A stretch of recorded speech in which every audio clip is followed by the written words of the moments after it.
Turkmenistan exposed. Beautiful women, $500 budget and SX laws. You won't believe. You can live in Turkmenistan for just $500 a month. Cheap rent, simple food, and quiet streets. But don't let the silence fool you.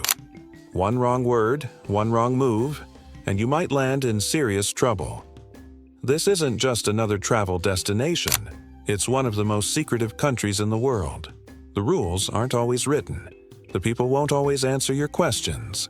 And when you start digging too deep, the warmth turns cold, fast. The place is beautiful. Golden buildings, spotless roads, women who turn heads without saying a word. But behind that beauty is control. And if you're foreign, male, and even a little too curious, you're already being watched. Most people won't talk about what really happens here, but we will. Because the truth about Turkmenistan isn't on travel websites. It's hidden, and once you see it, you won't forget it. On the surface, Turkmenistan looks calm and organized. Wide roads, golden statues, clean parks, and barely any traffic. But once you spend a little time here, you start to notice something strange. People speak in quiet tones. Tour guides avoid certain topics. Locals smile but hesitate when you ask too many questions. It's as if there's an invisible line, and if you cross it, everything changes. You can live here for under $500 a month. That's not a joke. Rent is cheap if you find local places. Food is simple and affordable. Public transport costs almost nothing. On paper, it sounds like a budget traveler's dream.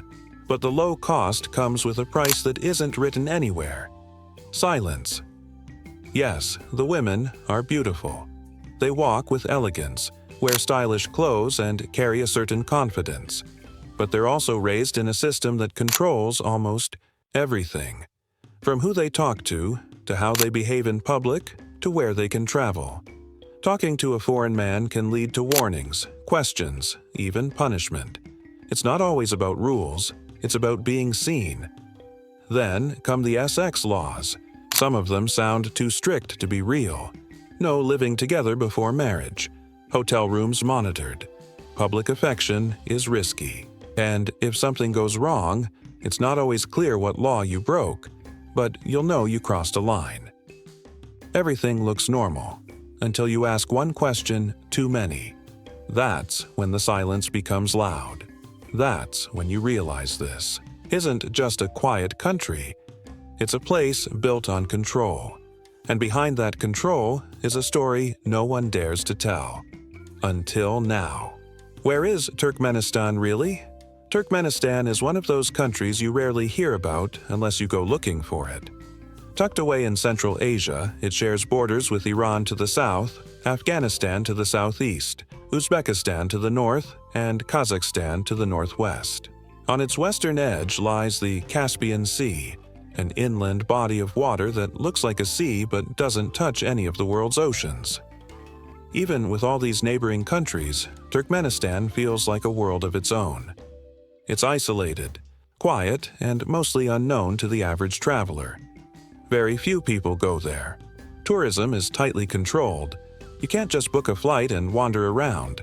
Most visitors need a guided tour or a special visa, and even then, your movement is watched. You won't find many backpackers or Instagram influencers showing off their meals or beaches. The country is closed off in a way that feels old school, like stepping back in time, but not in a nostalgic way. More like stepping into a carefully maintained stage where every move is monitored and nothing happens without permission. Part of this comes from its history. Turkmenistan used to be part of the Soviet Union. After gaining independence in 1991, it didn't follow the same open-up and modernized path that some of its neighbors took. Instead, it went in the opposite direction. The first president, Saparmurat Niyazov, created a strange mix of dictatorship and national pride. He renamed months after his family, banned opera and ballet, and even built a golden statue of himself that rotated to face the sun. The current leadership continues the strict style of control, though with fewer golden statues and more silence. This silence is everywhere. Streets are clean, buildings look fresh, and public spaces are well kept. But they're also empty. In some places, you walk for blocks without seeing a single person.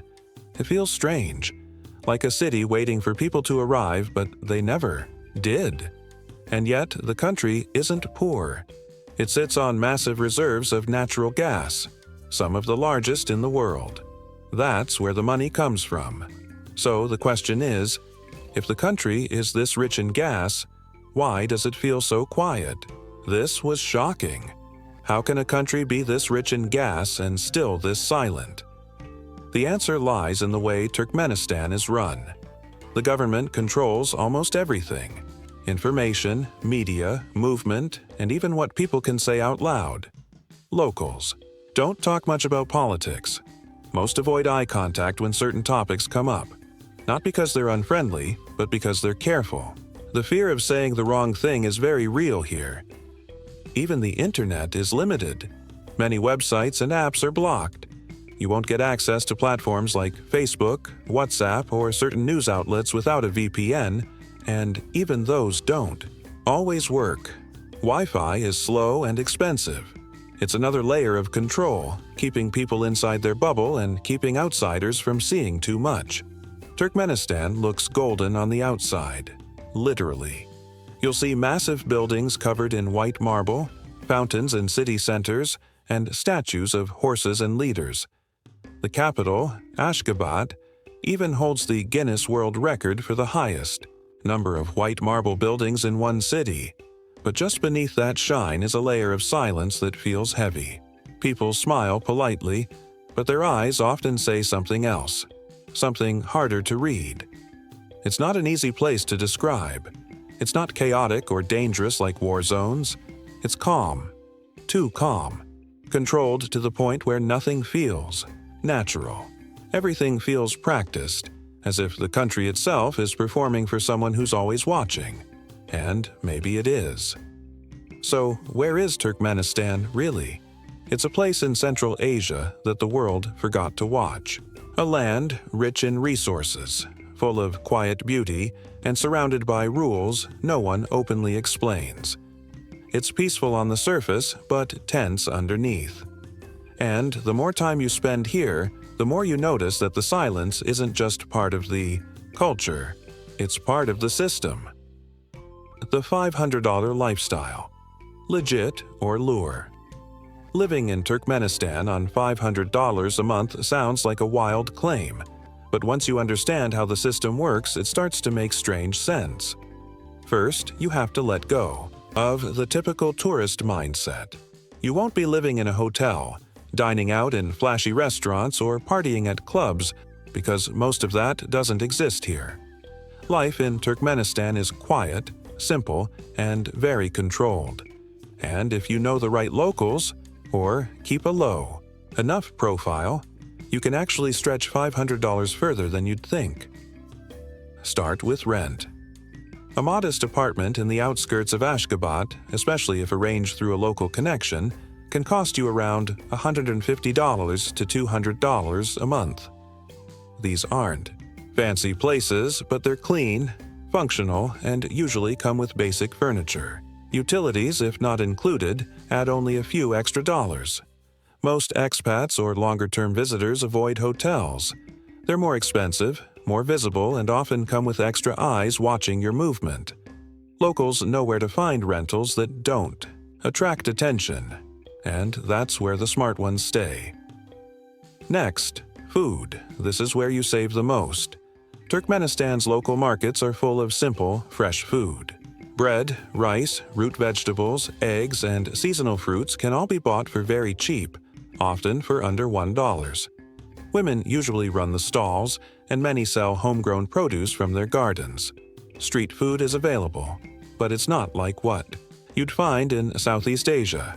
It's quieter, simpler, soups, kebabs, stews, and most dishes cost under $2. If you cook at home, you can eat well on $1–3 a day, depending on your habits.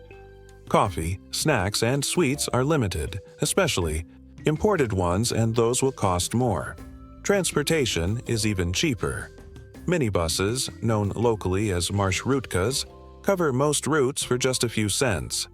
Taxis are shared and run on set routes like buses. You tell the driver where you're going, pay a small fee, often under $1, and hop out when it's your stop. It's not the most comfortable system, but it works. Owning a car is rare unless you're well connected or wealthy. As a visitor, you won't need one. That said, some costs hit you in unexpected ways. One expat joked, "My biggest spend was filtered water and bribes." Clean bottled water is essential, especially in rural areas, and can add up fast. But more importantly, if you're trying to stay under the radar, you might find yourself handing out small gifts to smooth your stay. These aren't official bribes, but they help. Sometimes it's a small payment to a guard, other times a tip to get access or avoid attention. It's part of life here. There are foreigners who've managed to live here for months on end with budgets around $400 to $500. Some are aid workers, others are journalists, NGO staff, or long-term wanderers. They rarely speak publicly because speaking too openly can get you banned, or worse. But in private, they all say similar things. The cost of living is low, but the cost of freedom is high. I spoke with one German traveler who originally came for a week. That was 3 months ago. He rents a small place, shops at local markets, and only eats at restaurants when invited by locals. He said, "I've spent less here in 3 months than I did in 1 week in Dubai." But he also admitted that he feels watched. People are kind, but careful. If I ask too many questions, they go silent. If I mention politics, they change the subject. Another American expat who asked not to be named shared how he managed to stay 6 months on just under $2,500. The key is to act like you're not here. Don't post, don't ask, don't complain. If you can live quietly, this place gives you everything you need. He taught private English lessons for extra cash and lived in a shared flat with 2 locals. He said the hardest part wasn't money, it was loneliness. That's something people don't talk about enough. Life in Turkmenistan can be isolating. The internet is slow, many platforms are blocked, and there's not much nightlife or community for outsiders. You'll find moments of connection at a market, on a walk, or over tea, but they don't always last. Locals are friendly but distant. Foreigners are curious but cautious, and over time that quiet starts to feel heavy. Still, for the right kind of traveler, the $500 lifestyle isn't just real, it's freeing. There's no pressure to impress. No one cares about brands or selfies. You live slow, cheap, and under the radar. You read more, walk more, listen more. Some people find peace in that, others can't stand it. So, is the $500 lifestyle in Turkmenistan legit, or just a fantasy? It's real, but only if you're willing to adapt. You can't live like a tourist. You have to live like someone who knows how to disappear. No loud opinions. No late night. Parties. No expectations of luxury. Here, $500 buys more than food and shelter. It buys silence, space, and simplicity. And in a world that's always shouting, that kind of quiet might be worth more than gold. The women. Beauty, control, and silence. Turkmen women are often described as some of the most naturally beautiful in Central Asia. Modeling agencies have taken notice. Their unique features, a mix of Turkic, Persian, and Slavic ancestry, make them stand out in any crowd. Soft features, strong bone structure, dark eyes, thick hair, and a quiet presence that makes you look twice. But the beauty that draws people in is not the whole story. In fact, it's the beginning of a much more complicated one. The women here are raised to behave in specific ways. From an early age, they're taught to speak politely, act modestly, and never cause trouble. Many grow up in tight-knit families, where honor is more important than comfort. A daughter's behavior isn't just her own. It's a reflection of the family's name. So, rules are not just personal. They are social. They are expected. Government. Rules add another layer. In many parts of the country, women need permission to travel abroad. They may face restrictions on clothing, makeup, or even who they talk to. In rural areas, these rules are even more strict, enforced not by police, but by culture and pressure. Some of it is quiet, unspoken. A stare from an elder, a whispered warning, a visit from a local official if things go too far. Yet, despite all of this, many Turkmen women carry themselves with pride. They are confident in their appearance, stylish in their fashion, and often quick-witted in conversation. But they know when to stop talking.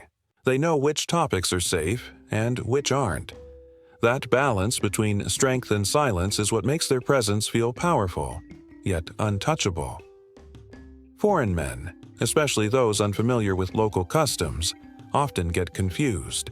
A smile in the market, a compliment about your accent, a woman holding your gaze longer than usual. It feels like interest. It feels like permission. But many times, it's not.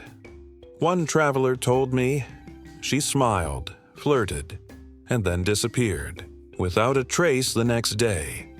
He later found out her family found out she spoke with a foreigner, and that was enough for her to be pulled from school and kept at home.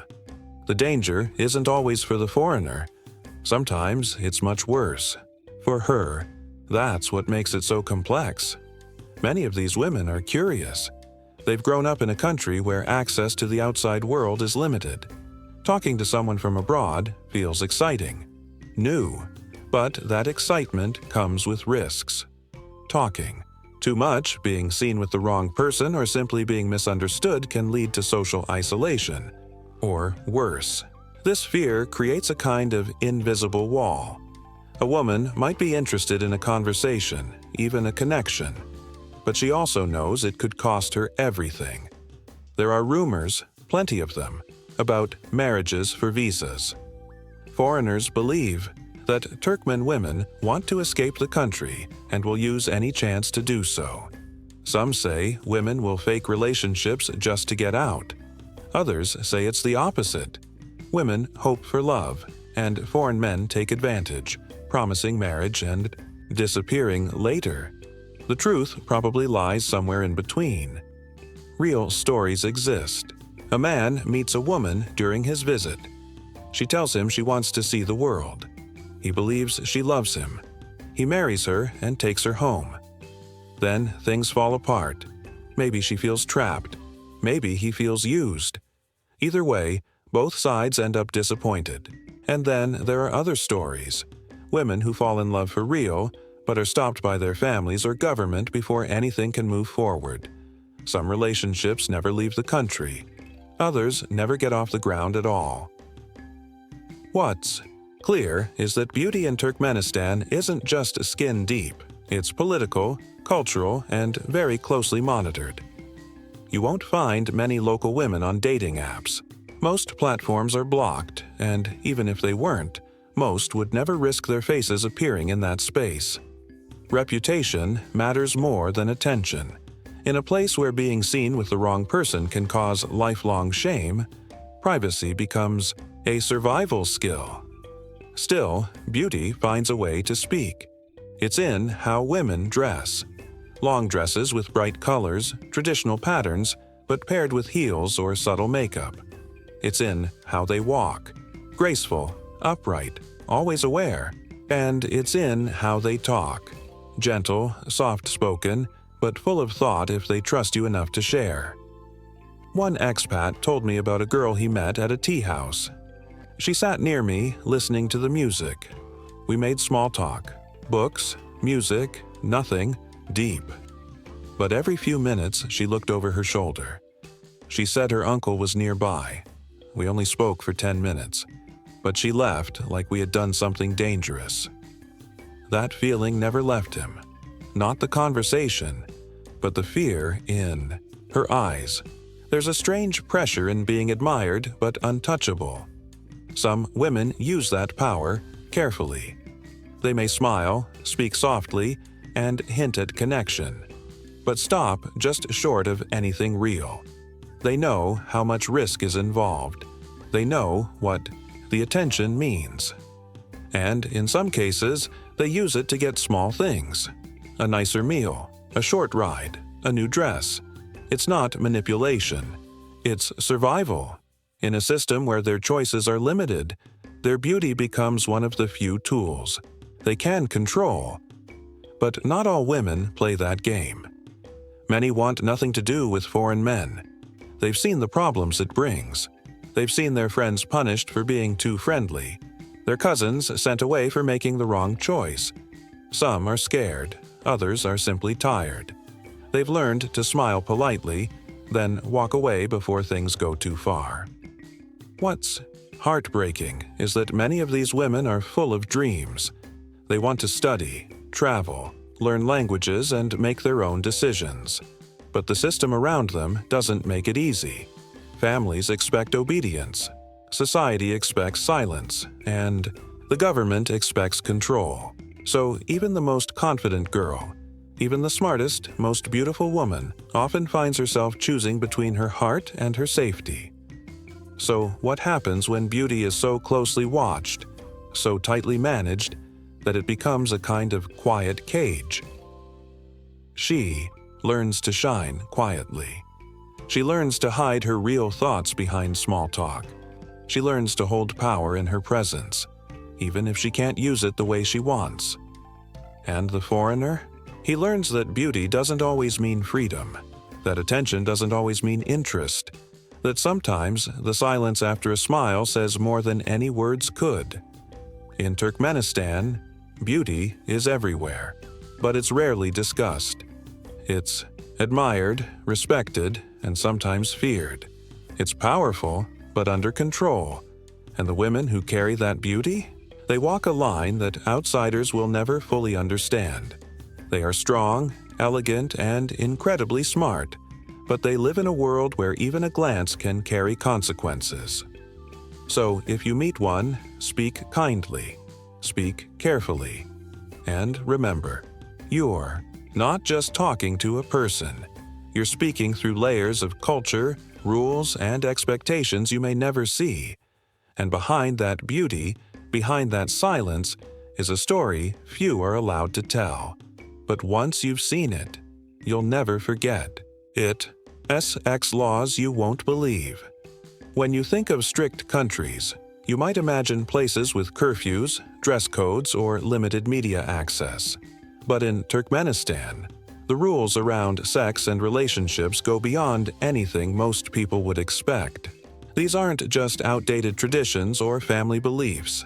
Some of them are official laws. Others are quiet rules everyone follows, even if they're not written anywhere. Either way, they shape how people behave, how they love, and how they hide. Let's start with something basic. You can't live with someone unless you're married. Cohabitation before marriage is against the law. That's right. Even if you're in love, even if you've been together for years, if you're not married and you live under the same roof, you're breaking the law. And if you're caught, you could face serious problems. Police can show up, neighbors can report you, and the embarrassment alone can destroy your reputation. It's not just about legal trouble, it's about shame. Public displays of affection are also risky. Kissing, hugging, or even holding hands in public can bring unwanted attention. Some people might just stare. Others might call authorities. There have been reports of couples being warned or even fined for kissing in parks or near public buildings. In a place where silence is safety, even small gestures of love can be seen as a threat. Hotels are under strict surveillance too, especially those that accept foreigners. If you're a foreign man trying to bring a local woman to your room, you'll probably be stopped. Receptionists will ask for marriage proof or simply refuse to allow her in. Some hotels have cameras, others have informants. And even if you find a way around it, word can spread fast. In Turkmenistan, your private moment is never truly private. Then there's the issue of women traveling alone. In some cases, women have been stopped at airports or border checkpoints and questioned about where they're going and why. If they don't have clear approval, often from a husband, father, or employer, they might be told to go home. While this isn't always enforced, the fear of being blocked is real. Some women avoid travel altogether just to stay safe. Now, here's where things get even more confusing. Prostitution is technically illegal. On paper, it doesn't exist, but unofficially, it's present.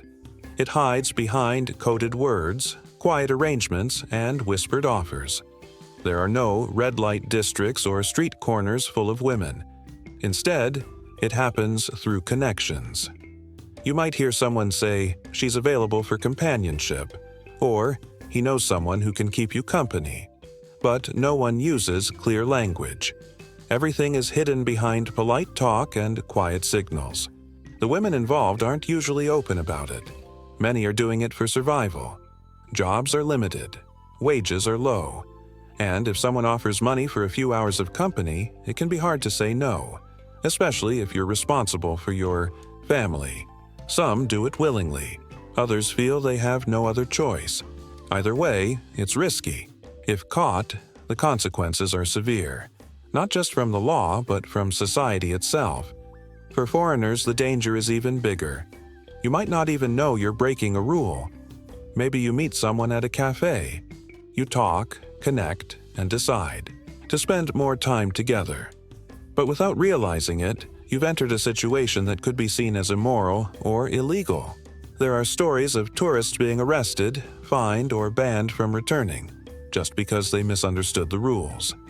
One man was warned after simply walking a local woman to her home. Another was questioned after hosting a private dinner, where alcohol was served. In Turkmenistan, it's not about what you do, it's about who sees it. That quote came from a local I spoke with. She said, "You could break every rule if no one notices, but if the wrong person sees you, even doing something small, you'll pay for it." That's how the system works. It's not just laws on paper, it's about control through watching, through fear, through silence. What makes all of this harder is that people rarely talk openly about these rules.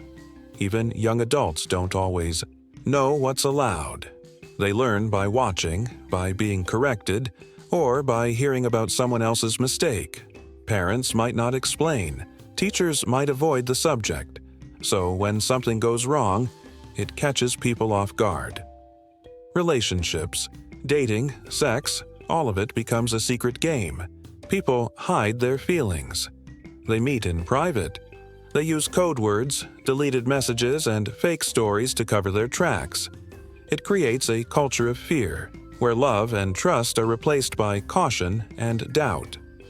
Even married couples sometimes avoid showing affection in public just to stay safe. And yet, beneath all these rules, people are still human. They fall in love. They feel desire. They want connection. But they learn to package those feelings into something acceptable. Or, 2, hide them completely. That's the real impact of these laws. Not just legal fear, but emotional suppression. Foreigners often arrive in Turkmenistan expecting something different. They think their charm or kindness will protect them. They believe their intentions are clear. But this is a country where intentions don't matter. Perception does. You could mean well and still cross a line. You could follow the law and still end up in trouble. So, what do? If you're in Turkmenistan, you learn fast. You ask locals for advice if they're willing to speak. You stay low, you don't assume. You respect boundaries, even if they don't make sense to you. And, most of all, you remember that here, everything you do is part of a bigger picture. A system designed to keep control, even over something as personal as love. That's why people walk carefully. That's why affection stays hidden. That's why beauty stays quiet. And that's why the rules around sex in Turkmenistan aren't just strange. They're powerful. They shape how people live, love, and survive. So next time you hear about a country where you can live for $500 a month, ask yourself, what can't you do there? Because in Turkmenistan, the things that seem simple elsewhere, holding hands, sharing a room, falling in love, can turn into problems no one warned you about. Here, it's not about freedom, it's about control. And when it comes to sex, that control runs deeper than you think. The Hidden Nightlife. Real or rumor? At first glance, Turkmenistan doesn't seem like a country where nightlife even exists. There are no visible bars lining the streets, no neon signs, no booming music echoing from buildings. You won't find clubs listed on Google Maps, and you certainly won't stumble into a happy hour on a random Tuesday night. In fact, alcohol itself is barely advertised, and public gatherings at night are rare and often watched. For most visitors, it feels like the fun simply doesn't exist, but that's only the surface. The truth is, there is a nightlife here. It's just hidden, private, invitation only, and if you're not part of the right circles, you'll never see it. As one expat put it perfectly, you won't find it unless they want you to. Most of what happens after dark in Turkmenistan doesn't happen in public. It happens in people's homes, in the back rooms of restaurants, or inside expensive hotel suites guarded by silence. The parties that exist aren't loud or wild. They're calm, quiet, and filled with people who already know one another. Foreigners who've been in the country a while, diplomats, businessmen, trusted locals. The guest list is controlled, and trust is everything. In the capital city of Ashgabat, some of the international embassies are known for hosting closed-door gatherings. They offer a chance to socialize, share drinks, and relax without fear of breaking laws. These events are rare and not advertised. You get in by knowing someone, or by being invited after proving you're not a threat. These are the safe zones, where people let their guard down, talk openly, and feel normal for a few hours. But outside of these circles, the real underground scene is harder to describe and even harder to prove. Locals whisper about certain hotel floors where things happen that aren't supposed to. Foreigners staying there are sometimes offered company through polite suggestions from hotel staff or mutual friends. There's no direct talk, no open offers. Just a sense that if you ask the right question to the right person, something will be arranged. Many of the women involved in this hidden nightlife live double lives. During the day, they might work at markets, in shops, or in government offices. They wear conservative clothes, speak formally, and blend into the quiet routine of daily life. But at night, they change. With the help of friends or connections, they appear in expensive hotels, dressed for someone else's attention. They aren't doing this because they want to. Often, it's about money. Sometimes it's about escape. And sometimes it's just survival. The emotional twist is hard to ignore. The same girl who sells you apples in the morning might vanish into a foreign car at night. One traveler shared a story about a young woman who served him tea every morning at a small shop near his apartment. She was polite, quiet, and always smiled. After a few weeks, they began chatting casually. One night, he attended a private event hosted by a business associate. To his shock, the same girl was there, dressed completely differently, laughing with foreign guests, sipping a drink like someone he didn't recognize. When their eyes met, she looked away quickly. The next morning, she didn't show up to work. No one explained. No one had to. That's the nature of the hidden nightlife in Turkmenistan. It doesn't want to be seen. It doesn't want to be named. It simply exists behind the walls, behind the rules, behind the silence. And if you do find it, you learn fast to keep your mouth shut. People who talk too much disappear from invites. Or worse, they draw attention from people in power. Even those who arrange these quiet events do so with caution. There's always a chance that someone's watching, that someone might report it. So everything is coded. Everything is done with plausible deniability. If a woman shows up, she's just a friend. If someone pays for her time, it's a gift. If questions are asked, answers are vague. For women, this world is both an opportunity and a trap. It offers a break from boring jobs and low wages. It offers luxury, attention, and sometimes even promises of relationships abroad. But it also puts them at risk, socially, legally, emotionally. If caught, they face shame. If exposed, they may lose everything. That's why most of them live carefully. They never use real names, they never stay in one place, they stay quiet. Foreign men, especially those new to the country, often misunderstand these situations. They think the attention is real. They think the women want love, or fun, or adventure. But often, the women are performing a role.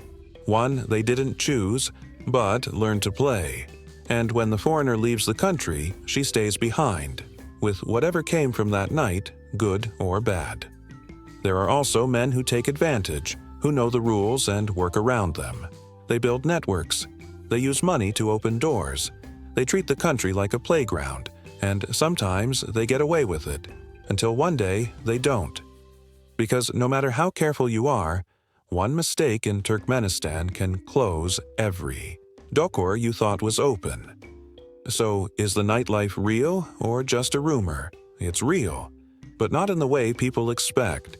There's no open club scene, no dancing in the streets, no public SX culture. There's only what happens in the shadows, in the protected spaces, in the eyes of people who've learned how to speak without words.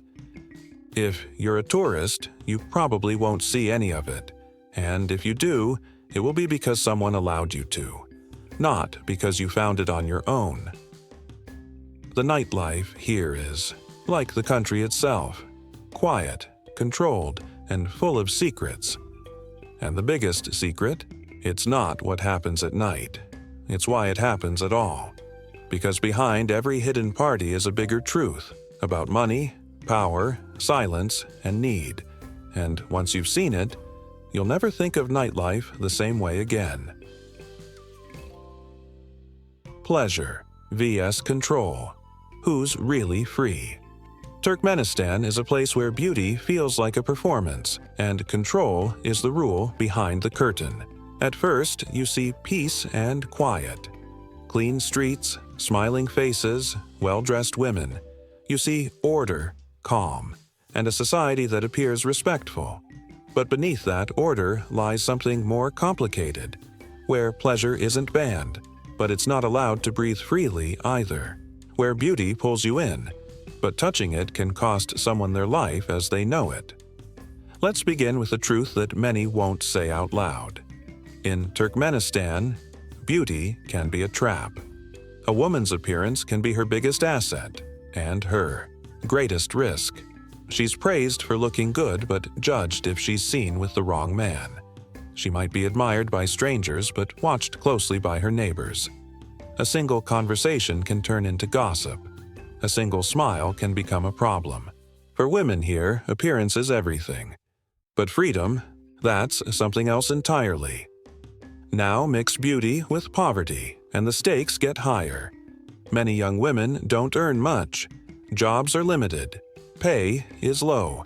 Some work long hours in shops, cafes, or markets for wages that barely cover food. And then they notice something.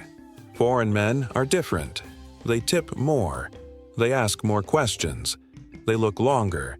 And some of them offer more. Money, travel, attention. This is when SX becomes a tool. Not always for pleasure, but for survival or escape. It's not always about selling it. Sometimes it's just about using attraction to open a door. Maybe she wants a better job. Maybe she wants to study abroad. Maybe she just wants a day off from the pressure. But in this system, beauty has value. And in private, some women learn how to use it, carefully. One woman I met was working as a waitress in a hotel cafe. She was kind, smart, and spoke a little English. A tourist came often, and they talked now and then. It wasn't anything romantic. They talked about food, music, and sometimes books. One day, he left her a tip and a thank you note in English. The next day, she was gone, fired, quietly, no warning. When I asked what happened, another employee said, "She got too friendly. That's not allowed here." Just like that, her job and her safety disappeared. Then there's the story of a man from Europe who was staying in Ashgabat. He met a woman through a friend. They spent time together. Walks, meals, quiet conversations. He believed it was dating. She told him to be careful, that people were watching. He laughed it off. A few days later, he was stopped outside his hotel by local police and questioned for over 2 hours. They accused him of soliciting, of paying for SX. He tried to explain, but it didn't matter. He left the country 2 days later, shaken and confused. That's the hard part. You're allowed to look. Just don't touch, unless you're powerful. In Turkmenistan, control is invisible but everywhere. It's not only enforced by the government. It's carried out by families, neighbors, co-workers, even friends. People report one another. Not always out of hate, but out of fear. Fear of being blamed, of being associated, of being punished for silence. So everyone watches, and that watching becomes its own form of control. Pleasure exists here, but it's hidden, quiet, structured by unspoken rules. A woman might enjoy attention, but she can't show it. A man might seek connection, but he has to pretend he isn't. Everyone is playing a role, one that keeps them safe but never free. Even love gets shaped by this system. Real relationships are often quiet and hard to maintain. Couples hide their feelings. They don't hold hands in public. They don't talk about their plans outside of trusted circles, because even a happy couple can be torn apart by rumors. One wrong move, one jealous neighbor, and the relationship turns into a risk. For some women, these pressures become unbearable. They look for ways out: visa marriages, foreign boyfriends, fake documents, anything that offers a way to leave. But even these paths are full of traps. Some get tricked, some get used, some never make it out. And those who do often carry the scars of what it cost. For men, especially foreign ones, the line is equally blurry. One man told me, "I came here thinking I could help someone, but after a while I didn't know if I was helping or hurting. I started to feel like everything was part of a transaction, even the smiles." That's what control does. It turns emotion into doubt, connection into calculation. Nothing feels real because everything feels watched. There are people here, women and men, who want something simple, a real relationship, a real life. But the system around them makes that almost impossible. You can't fall in love openly. You can't express desire freely. You can't even talk about feelings without fear of consequences. So people learn to pretend, to smile at the right times, to say nothing when they want to scream. And yet, life goes on. People laugh, they celebrate birthdays, they go on quiet dates, they find ways to share small moments, even if they're surrounded by silence. But those moments are brief, private, and always at risk of being taken away. What makes this even more painful is that it doesn't have to be this way. Turkmenistan is full of intelligent, kind, passionate people. Its women are more than beautiful. They're strong, clever, and brave. But they're stuck in a system that treats them like symbols instead of humans. It protects their image while ignoring their reality. So, who's really free here? Not the women who wear makeup in secret. Not the men who hide their love lives. Not the foreigners who come looking for connection, but end up feeling like suspects. Everyone is trapped in a quiet performance. Pleasure, love, attraction. These things exist. But they're not owned by the people. They're controlled, measured, watched. And the cost of stepping outside the script is high. You can look, you can admire, but you can't touch unless you're powerful, unless you know someone, unless you're protected, and most people aren't. That's the hardest truth of all. In a place full of beauty, full of desire, full of potential, Freedom doesn't belong to the many. It belongs to the few. And the rest? They smile, they nod, they pretend, because that's the only way to stay safe. So next time someone tells you that Turkmenistan is peaceful, clean, and calm, believe them. But also ask, what does it cost to keep it that way? Because the silence here isn't natural. It's built, maintained, and enforced, and the people who live under it, they carry that weight every day, with every look, every word, every secret they can't say out loud. Tinder, but with rules. Dating in Turkmenistan isn't as easy as swiping right. In most countries, dating apps are part of everyday life. But here, it's a completely different world. Tinder, Badoo, even Facebook dating. Most of them are blocked or heavily monitored. The internet itself is slow and limited, and many international apps don't work without a VPN. Even with one, connection drops often, and many people are scared to use their real names or faces. Still, people find ways around it. Locals, mostly younger ones, download apps using VPNs, create profiles with fake names, and use photos that are blurry, filtered, or old. They're careful with what they say. They don't give out personal information right away. Conversations start slow, and trust takes time. Everyone is testing the water to see if the other person is real or dangerous. For foreigners, it's even harder to tell what's happening. You might match with someone, chat casually, and think things are going great. But then the conversation shifts. Suddenly, she wants to meet in a very specific place. Or she asks if you can help her with something. Or she starts talking about how hard life is in Turkmenistan. That's when things get confusing. Is she interested in you or something else? One foreigner shared a message he got after just a few hours of chatting. She wrote, "Do you want love or a passport?" It sounds like a joke, but it wasn't. She was serious. She wanted to know if he was just looking for fun or if he might be her ticket out of the country. That's the kind of question that hits hard, not because it's rude, but because it's honest. This is the reality of dating under control. In a place where people can't express their feelings openly, everything becomes a game of guesses. You don't know what's real. You don't know what's safe. And the risk isn't just emotional, it's legal too. Some men have been accused of misconduct just for talking to the wrong woman. Others were shocked when what they thought was a date turned into a request for money or a visa. But most confusing of all are the moments that feel genuine. A real laugh, a shared story, a connection that feels deep. And then, it's gone. She deletes her profile. She stops answering. She says her cousin found out, or her job is in danger, or someone told her to stop talking. Dating apps are banned or watched for a reason. The government doesn't want people meeting strangers freely. They don't want outside influence, and they definitely don't want young people making decisions without approval. So anyone who dares to date, especially online, is already breaking quiet rules.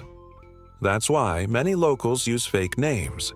You'll see profiles with names like Lana, Sweet Girl 88, or Traveler X. It's not because they want to trick anyone. It's because using a real name can lead to real trouble. And even when people do show their real faces, it's often with hesitation. One woman said, "If my uncle saw my photo on there, I'd be sent back to my village." Foreigners often walk into this world thinking they're bringing charm, confidence, or kindness. But they don't understand the risk. In their mind, it's just dating. In hers, it could be everything. A chance, a threat, a mistake, and then there's the fear of being used. Some men leave Turkmenistan feeling like they were tricked, that the attention they received was fake, that she never liked them, just the idea of escape or comfort or money. But here's the other side. Many women feel the same. They think the foreign man just wanted something temporary, that he promised more than he meant, that he used her hopes and left with no warning. So, What's really happening? Is it dating? Or just quiet arrangements? Some people do find real love. They meet, talk, build trust, and find a way to stay connected. But those stories are rare, and they almost never end inside Turkmenistan. The system makes it too hard, too dangerous, too complicated. Others enter deals that are unspoken but understood. You help me, I stay with you. You pay, I give you attention. It's not cold or cruel. It's survival mixed with emotion, a strange mix of need and hope. But it leaves both sides wondering if anything was ever real. Dating in a place like this becomes a mental game. You watch your words. You reread every message. You wonder if someone else is watching too. Even sending a heart emoji can feel risky. And for women, it's even worse. They carry the weight of shame, expectations, family rules, and social fear. If she dates you and it goes wrong, she might lose more than her reputation. She might lose her job, her family's trust, her future. So they protect themselves the only way they can, by staying silent, staying vague, staying safe. One foreigner told me, "It was the most intense connection I've ever had, with someone I barely touched." That's what dating here feels like, real emotions trapped behind invisible walls. And sometimes the wall breaks for a moment. A real smile, a real question, a conversation that feels like the outside world. But then it ends, and you're left asking, was it a date or a setup?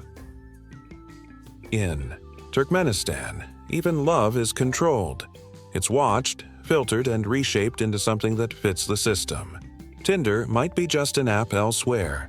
Here, it's a quiet rebellion, a way to feel something different, a way to hope, carefully, but most of all, it's a risk. One that people take with half a heart, full of fear, and no guarantee of what's waiting on the other side.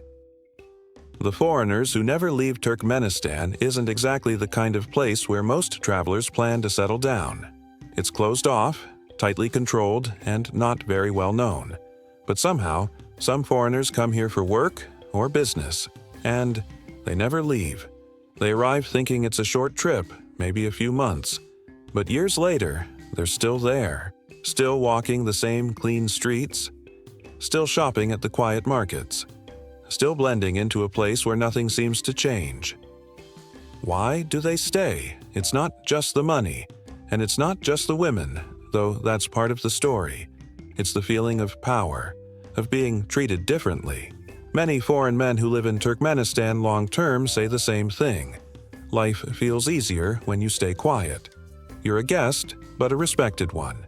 You get special treatment, not because you earned it, but because you're foreign. And in a country where locals must follow every rule carefully, being the exception feels good. One man said it clearly. As long as I kept quiet, I was treated like a king. He didn't mean he was rich or famous. He just meant people gave him space, respect, even opportunities. He didn't have to deal with the same level of restriction. People smiled more. Doors opened faster. He could rent better apartments. He could go to events not everyone heard about.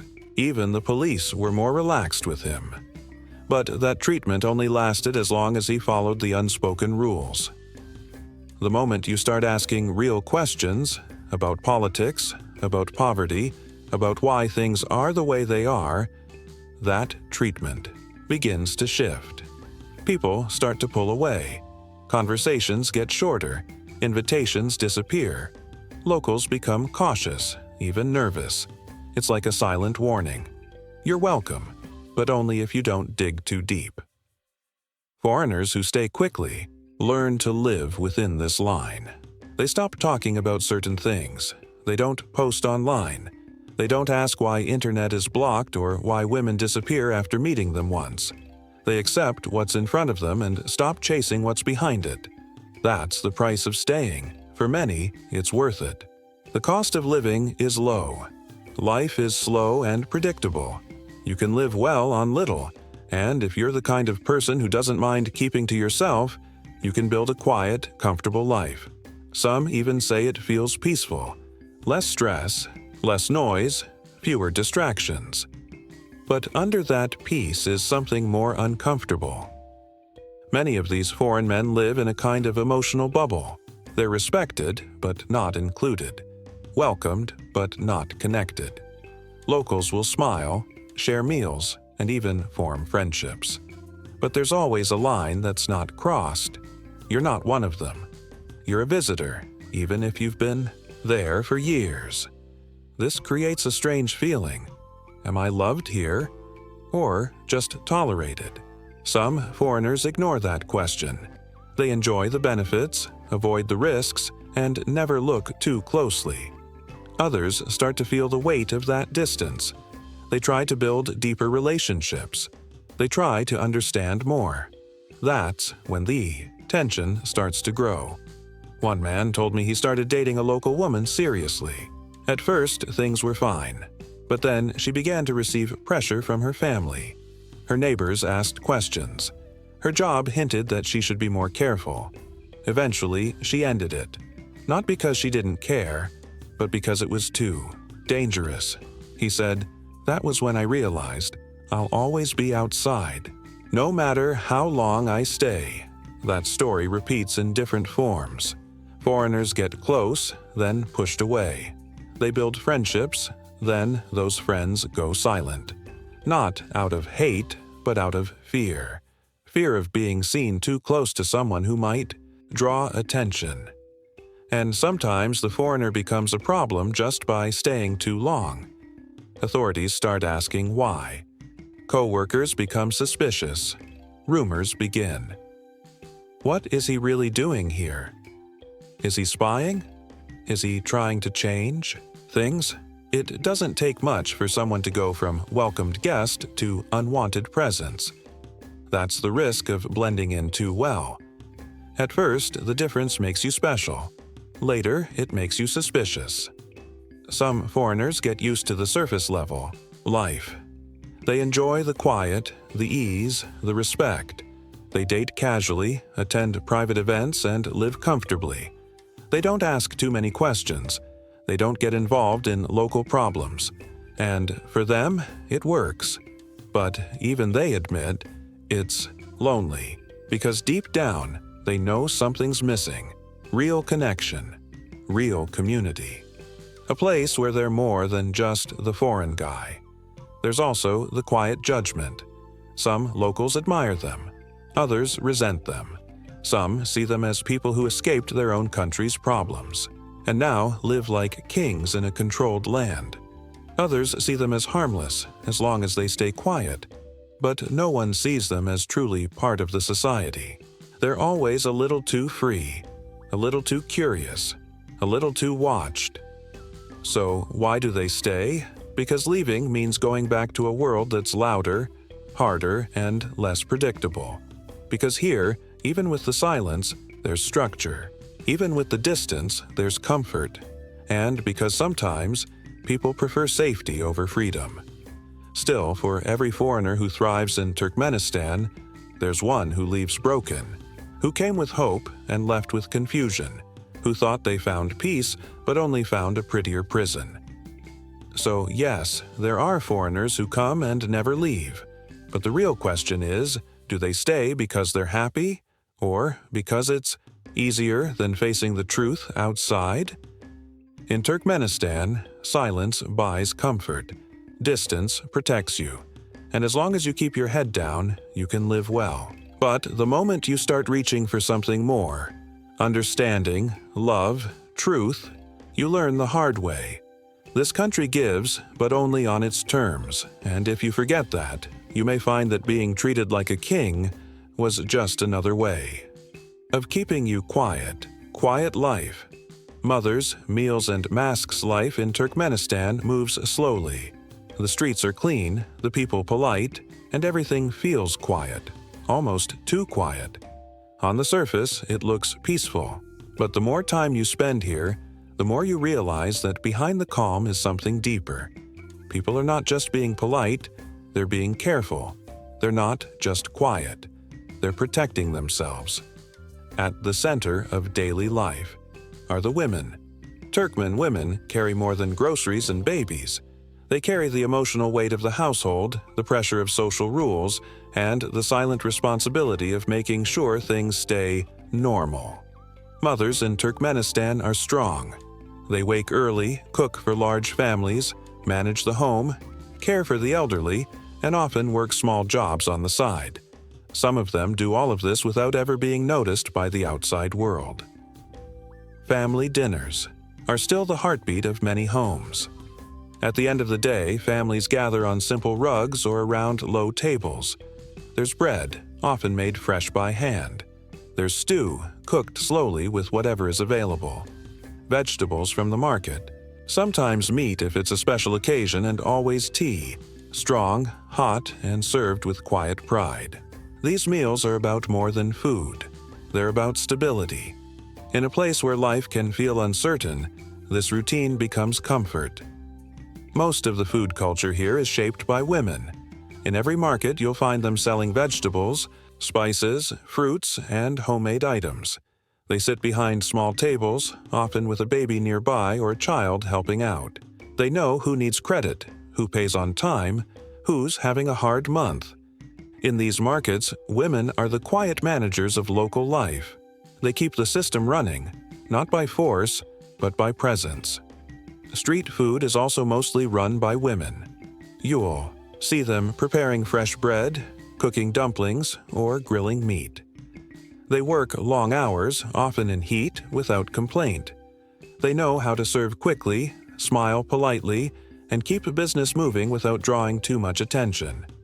It's survival, wrapped in service, and they do it with strength most people will never notice. But even in these peaceful settings, the weight of silence is real. People do not speak freely. Women especially learn early how to protect themselves with silence. They smile when needed. They nod without saying too much. They agree even when their thoughts are different. Because one wrong word, one misunderstood conversation, can lead to problems. There's a woman who sells bread near one of the city squares.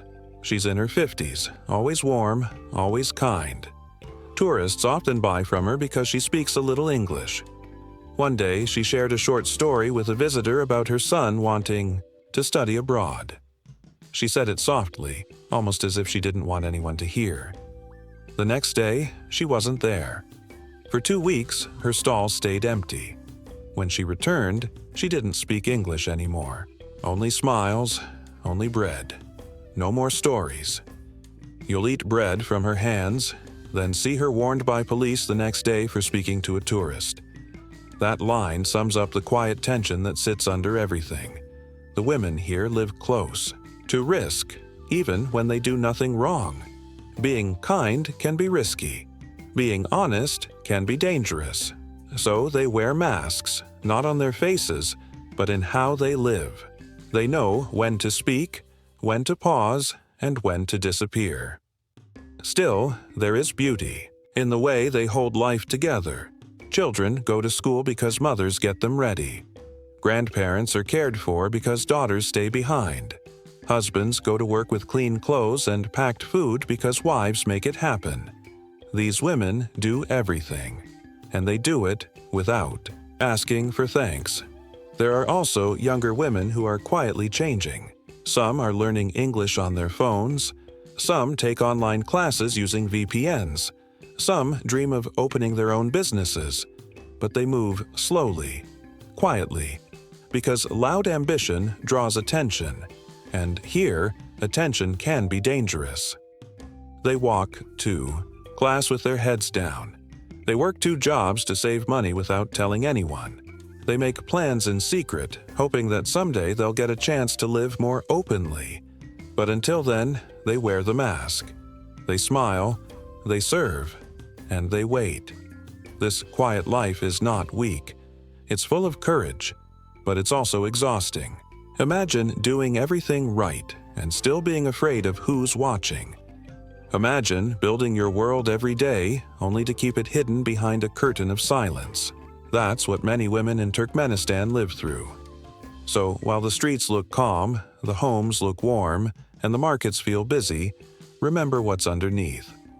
The silence isn't peace, it's protection. The smiles aren't always happiness, they're habit. The quiet isn't natural, it's learned. And behind all of it are women, mothers, daughters, sisters, carrying more than they show. If you ever visit, you'll feel the warmth, you'll taste the food, you'll see the care. But you may never hear the truth. Not because it's not there, but because it's hidden, wrapped in polite words, soft eyes, and practiced routines. And maybe that's the hardest part to accept, that the most powerful people in this society, these women, have learned to survive not by being loud, but by being still. Still cooking, still smiling, still serving, and still hoping for a future where their voices won't need to hide. 3 stories I can't forget. Some stories stay with you forever. They don't leave your head because they're not just stories. They're real moments that carry pain, fear, and confusion. In Turkmenistan, I saw beauty and silence. But it's the quiet moments, the ones no one talks about, that haunt me the most. Here are 3 of them. I didn't go looking for them. They found me. The translator who became a trapper-man from Europe came to Turkmenistan to do business. He was in his mid-40s, friendly, open, and spoke no local language. He wanted to meet government officials, tour some locations, and talk about trade. He was connected through a company and told to hire a translator to help him move around and communicate. A young woman was recommended by a local contact. She was smart, educated, and spoke perfect English. Everything started well. For 3 days, they worked side by side. She translated during meetings, helped him shop, and even shared small cultural stories. Nothing seemed wrong. He respected her, and she seemed professional. On the 4th day, she invited him to her cousin's dinner. He accepted politely. It seemed like a gesture of thanks. But the next morning, he got a call from the front desk. Police were waiting. At first, he thought it was a visa check, but it wasn't. He was taken in for questioning. They asked about his relationship with the woman. They asked if money was exchanged. They asked if he had invited her into his room. He denied everything. But something had changed. Later, he found out that the woman's family had reported her for spending too much time with a foreign man. To protect herself, she said she was hired privately. That was true, but the government didn't like how informal it all looked. In a system where everything must be approved and clean, their connection looked suspicious. He was never charged, but his visa was canceled, and he was asked to leave the country within 48 hours. He left confused and scared. He thought he had done everything right, but in Turkmenistan, right and wrong aren't always written down. A woman who chased a passport, Ian Ying-chi, was young, maybe 25, and worked at a beauty salon in the city. Foreigners loved the place because it was clean, quiet, and the staff spoke a little English. She was always polite, always professional. One man from Canada began visiting more often. He said he needed a haircut, but everyone knew he just liked seeing her. They talked more each time. He asked questions. She answered carefully. Over time, they started meeting outside of work, quietly. She never wanted to be seen. They'd go for walks in quiet parks, sometimes sit in a car and talk for hours. He said he wanted to help her. She said she just wanted a better life. He offered marriage. She paused, then said yes. They started preparing the papers. But she needed a passport and permission. In Turkmenistan, unmarried women often need family or government approval to travel abroad. Her parents said no. They told her she was shaming the family. Her boss warned her to stop seeing him. So, she made a decision. She left work without notice, moved out of her home, stayed with a friend. For weeks, she tried to find someone who could get her documents. A man promised help, said he had connections. She paid him most of her savings. Then he disappeared. She was left with no job, no passport, and a broken promise. the Canadian man left the country, not because he didn't care, but because everything became too hard. She was alone. And now, even her own family didn't want her back. She gambled everything on love, or at least a better life, and lost. That's when I met her. Quiet, tired, and still holding a dream in her eyes. But it was dim now, and she never smiled the same again. The child who said too much. This one hit the hardest.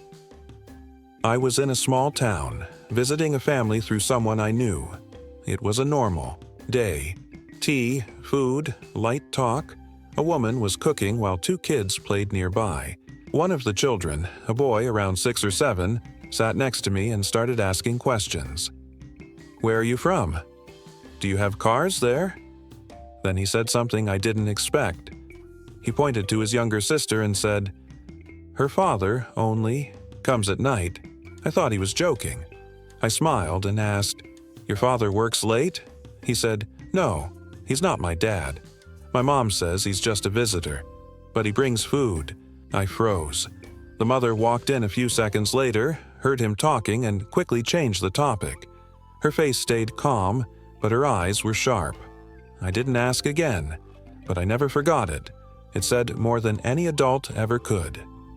In that moment, I realized how much children see, even when no one tells them anything. That little boy wasn't angry. He wasn't hurt. He was just confused, trying to make sense of a world that didn't give him real answers. And the mother. She was doing what she had to, feeding her kids, keeping the lights on, accepting help from someone who didn't belong. In a country where jobs are limited and shame can destroy a life, people make choices. Not because they want to, but because they feel they have no other option. These 3 stories are not the only ones I heard, but they're the ones I can't forget. They live in my mind not because they were loud, but because they were quiet. Each one carries layers of pain, fear, hope, and betrayal. People in Turkmenistan don't cry openly. They don't protest. They don't post their problems on the internet. They carry their pain quietly, behind closed doors, behind perfect smiles, behind long silences. The man who thought he was hiring help, not making trouble. The woman who gave up everything for a promise. The child who knew too much, too early. And the worst story I heard, no one dared put it in writing. It came from someone who whispered it with shaking hands. A story that involved people with power. A story that could get someone hurt. I won't tell it here, not out of fear, but out of respect. Because in Turkmenistan, some truths are so raw, so dangerous that even repeating them feels like a crime. And that's what makes this country so different. The silence isn't just a habit, it's a shield, one that protects people from a system they can't control. So the next time you hear about beautiful places, about peaceful streets, about quiet lives, remember some of the loudest pain lives behind the quietest walls. What Turkmenistan really taught me. When I first thought about coming to Turkmenistan, I imagined quiet streets, low prices, and a place untouched by global tourism. I thought it would be just another hidden country, with beautiful sights and cheap living. But what I found was something I didn't expect. It wasn't just the cost of living or the stories about relationships that stood out. It was the silence, the stillness, the way everything looked perfect on the outside, while carrying weight underneath. Turkmenistan taught me that not everything is as calm as it looks. It's a place where people go through life quietly, not because they want peace, but because they don't want trouble.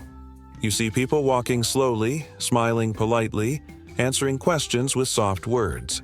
But behind that softness is pressure, constant, invisible, and always present. People here are used to being watched. They know when not to speak. They understand that some topics should never be touched. And when you come from a place where you can say what you feel, this is hard to grasp. It makes you pause before asking a simple question. It makes you second-guess every friendly conversation. You realize quickly that freedom isn't equal everywhere, not even close. It's also not about fear in the loud sense. There's no shouting, no flashing signs. It's more like a quiet system that works in the background. You can't see it, but you feel it. At first, it feels peaceful, but later, it feels heavy. You realize that people are being careful, not relaxed. They're staying safe, not being free. And then there's the beauty. Turkmenistan is full of beautiful things. White marble buildings, perfectly clean parks, traditional clothes, and women who walk like they've been trained their whole lives to never stumble. But that beauty doesn't speak. It's quiet, controlled, on display, but not touched.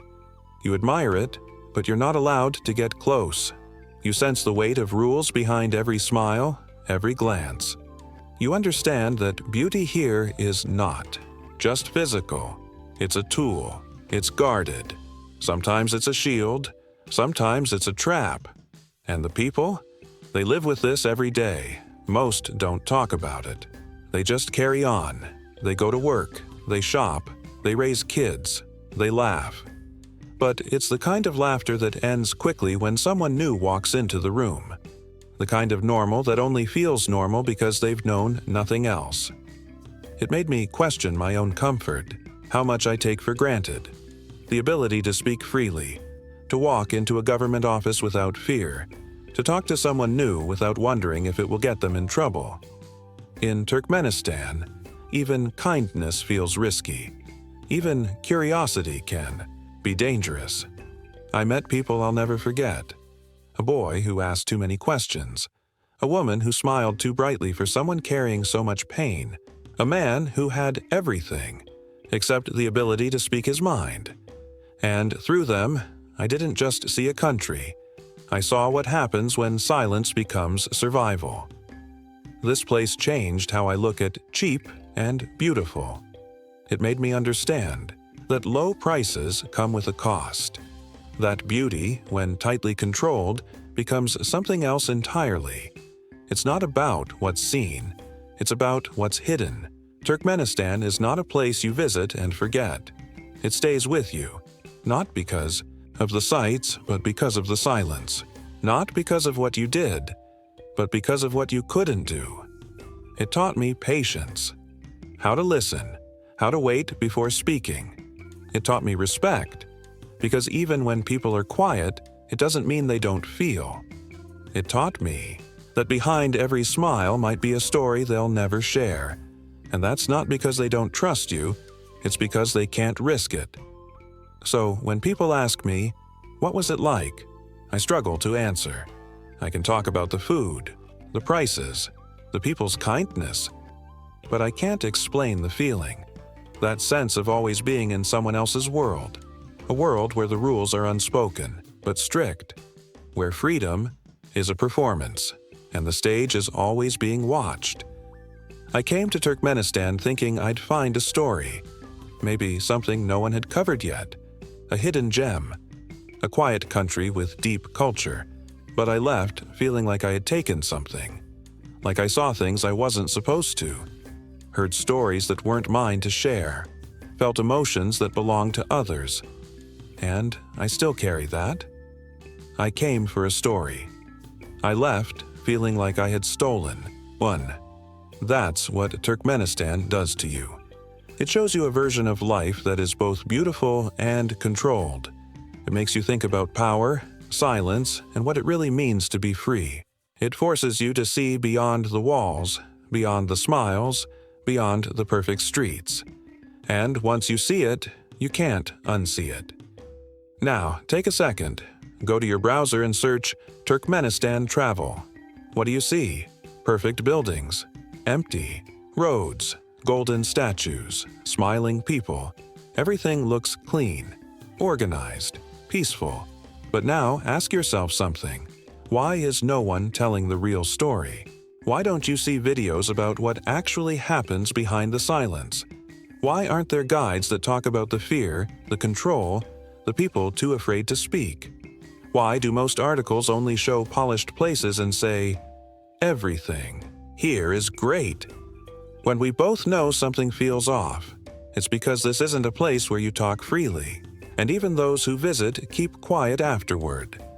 Not because they have nothing to say, but because they know what it would mean to say it. Silence here is not just normal, it's expected. So now I want to challenge you. Would you spend 30 days here? Could you live where people smile but stay guarded? Could you handle walking streets where beauty hides pressure and kindness comes with a risk? Or would it break you? Leave your thoughts in the comments. I want to hear them. Be honest. Tell me, what shocked you the most from this story? What made you pause? What would you have done differently? And if you had one question to ask someone living in Turkmenistan, what would it be? Now, here's the important part. Don't let this video stay hidden. Send this to someone who thinks they've seen everything. Someone who says, "I've traveled all over the world." Someone who talks about freedom like it's the same everywhere. Let them watch this. Let them feel what it's like to walk through beauty and fear at the same time. Because this isn't just about one country. It's about something bigger, about how silence protects control, how stories get lost, how the most powerful moments are often the ones that go unspoken. So if this moved you, even a little, don't just click away. Share it, talk about it, ask the hard questions. Because the more people see what's behind the curtain, the harder it becomes to keep hiding the truth next time we head to a country that rolls out the red carpet for tourists. Smiles, photos, free shots at the bar. But there's one line you're never supposed to cross: falling in love with a local. Sounds harmless, right? But in this place, a simple romance can turn into a nightmare. Jealousy, police visits, sudden deportation, and that's just the beginning. So here's the teaser. What happens when love becomes illegal, not in the law, but in the culture? Stay tuned. This next one will surprise you even more.